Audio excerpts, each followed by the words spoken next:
Bonjour à toutes et à tous, le film que je vous propose aujourd'hui s'appelle Les rayons et les ombres de Xavier Giannoli, sorti dans les salles hexagonales le 18 mars 2026. Que dire du sujet? Le réalisateur nous emmène au cœur de la Seconde Guerre mondiale. Nous sommes très loin de connaître tous les aspects d'une page très sombre et encore source de controverses, voire de gêne, le régime de Vichy et la collaboration. Nous sommes embarqués dans ce récit de 3h17, mais en toute honnêteté, le temps ne se fait point ressentir. Porté par un casting époustouflant, au jeu d'acteur millimétré et si juste, Jean Dujardin incarne le personnage de Jean Luchaire, journaliste et pacifiste convaincu dans l'entre-deux-guerres, mais qui va devenir un collaborationniste jusqu'au boutiste. Nastia Golubeva, et retenez bien son nom, incarne le rôle de Corinne Luchaire, fille de Jean Luchaire et vedette de cinéma fin des années 1930. Alors tout le monde connaît le travail de Jean Dujardin, j'aime énormément cet acteur et je ne peux que reconnaître sa performance impressionnante dans ce film. Mais que dire de Nastia Golubeva? Une présence, un aura, un charisme et beaucoup de talent. Une petite mention à Auguste Diehl dans le rôle de Otto Abetz. Sa performance est telle que j'en ai eu la chair de poule, vraiment. Cette œuvre est inspirée d'une histoire vraie. Le récit débute à l'aube des années 20. Jean Luchaire était un jeune journaliste farouchement pacifiste. Il pense à renouer les relations entre la France et l'Allemagne. Mais Luchaire va faire une rencontre qui va changer sa vie à jamais. Otto Abetz. Journaliste prometteur, Jean Luchaire est un homme qui vit au-dessus de ses moyens, abusant des notes de frais par exemple. Mais ceci est un point important pour la suite de notre histoire. Le film nous conte la longue et tragique descente dans les abysses de la collaboration de Jean Luchaire et sa fille Corinne. Alors j'ai lu certaines critiques sur le manque de but, d'objectifs, voire de moralité de ce film. Je ne suis pas d'accord car la question est très claire selon moi. Quand et comment devient-on un collabo sous l'occupation? Alors la première fois que j'ai vu le film, je ne connaissais pas très bien la période, excepté ce que j'avais appris au collège et au lycée, comme tout le monde. Alors j'essaie de rattraper au mieux quelques lacunes afin de situer au mieux les événements du film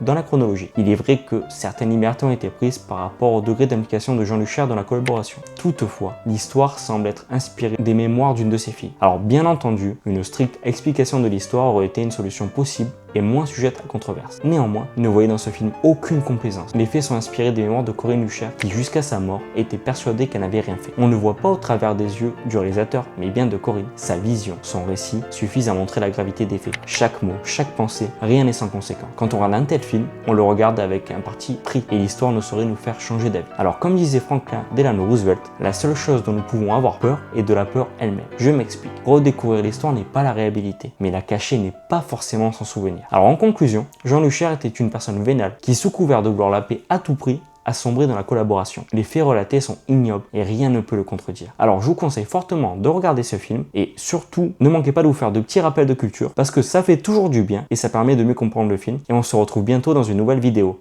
Allez, salut!